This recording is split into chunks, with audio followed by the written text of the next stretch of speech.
போதையில் அப்படி இருக்கும்போது எழுப்பி விட்டு மறுபடியும் இன்னொரு போதையில் என்னை ஆழ்த்தி விட்டவர் ரஹ்மான். எங்கள் அண்ணன் இளையராஜா, தம்பி ரஹ்மான். தென்னகம் இந்தியா பெருமை கொள்ளும் அற்புத கலைஞர்கள்.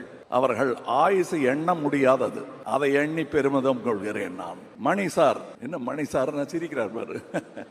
ஆனால் நாங்கள் முதல்ல மீட் பண்ணதுலேருந்து அப்படிதான் பேசிட்டு இருக்கிறோம். ரொம்ப சின்ன வயசுல மீட் பண்ணிட்டோம். ஆனால் எங்களை சந்திக்க வைத்தது சினிமா தான். அந்த சினிமாவுக்கு என்றென்றும் நான் நன்றி கடன் பட்டு இருப்பதால் அதை பெருசா சொல்லிக்கல. அது எப்படியும் பலரையும் சேர்த்து வைக்கும். திமிரு பிடிச்ச கலைஞர்களை கூட பணிவுடன் நடிக்க வைக்கும் இந்த சினிமா. இந்த அப்ளாஸ் கேட்கும் போது நாங்க நிமித்திக்கிட்டு அப்படிலாம் கை காட்டினா கூட உள்ள விம்மும்.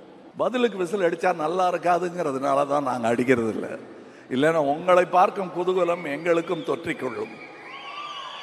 ஆனா இந்த விசில் எல்லாம் சினிமாவிற்காக என்பதை நான் உணர்கிறேன். நானும் இந்த துறையில் இருக்கிறேன் என்றுதான் நான் நினைத்துக் கொண்டிருக்கிறேன்.